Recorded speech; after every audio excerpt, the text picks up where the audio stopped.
1,20,000 average loss প্রত্যেক F&O ট্রেডারের। সেবির 2024-এর report অনুযায়ী 91.1% F&O tedder লসে। শুধু 2024-এর নেট লস 75,000 কোটি টাকা। ভারতে প্রায় 175 মিলিয়নের বেশি ডিমেট অ্যাকাউন্ট রয়েছে, যার মধ্যে এফএনও ট্রেডারের সংখ্যা প্রায় 96 লাখ। এই 96 লাখ এফএনও ট্রেডারদের নিয়ে সেবির নতুন রিপোর্ট পাবলিশ হয়েছে। যে রিপোর্টে বলা হয়েছে 2022 থেকে 2024-এর মধ্যে 91.1% ইন্ডিভিজুয়াল এফএনও ট্রেডাররা লসে রয়েছে।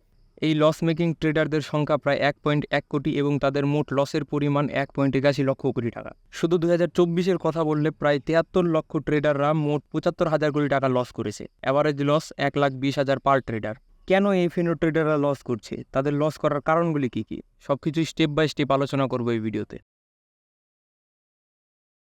মাঝে মাঝে আমাদের কাছে কিছু মেসেজ অথবা কল আসে যেটাতে XYZ নামে কোনো কোম্পানির শেয়ার বাই করতে বলা হয়। তার সাথে কোম্পানির ফাইন্যান্সিয়াল রিপোর্ট এবং টার্গেট প্রাইসও সেখানে দেওয়া থাকে। প্রত্যেকটি কল, মেসেজ অথবা ভিডিওতে একটি জিনিস কমন থাকে, প্রত্যেকটিতে 500, 1000 কিংবা 2000% রিটার্নের দাবি করা হয়। আর লোকজন এগুলো দেখে লোভে পড়ে সেই কোম্পানিতে টাকা ইনভেস্ট করে এবং সেখানে ফেঁসে যায়। এগুলিকে বলা হয় পাম্প অ্যান্ড ডাম্প কেস।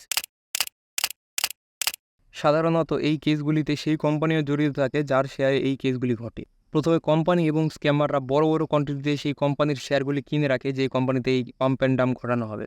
এরপর 1 থেকে 2 বার সেই কোম্পানির শেয়ার পাম্প করে উপরে নিয়ে যাওয়া হয়, যাতে লোকেরা সেই কোম্পানির উপর বিশ্বাস করতে পারে। এরপর শুরু হয় আসল খেলা। স্ক্যামাররা প্রচার শুরু করে ফোন কল, মেসেজ এবং ভিডিওর মাধ্যমে। কিছু পরিমাণ লোকজন যখন টাকা ইনভেস্ট করে সেই কোম্পানির শেয়ারকে তাদের টার্গেট পর্যন্ত নিয়ে যায়। এরপরে কোম্পানি এবং স্ক্যামাররা একসাথে সেই শেয়ারকে ডাম্প করতে শুরু করে। এর ফলে সেই স্টকে প্রতিদিন লোয়ার সার্কিট লাগতে থাকে। স্ক্যামারদের সকল কোয়ান্টিটি সেল হওয়ার পর সেই স্টকের প্রাইস সেখানেই চলে আসে যেখান থেকে সেই স্টকের প্রাইস পাম্প করা শুরু হয়েছিল। এই কেসগুলি সাধারণত লো ভলিউম এবং কম প্রাইসযুক্ত স্টকে ঘটে।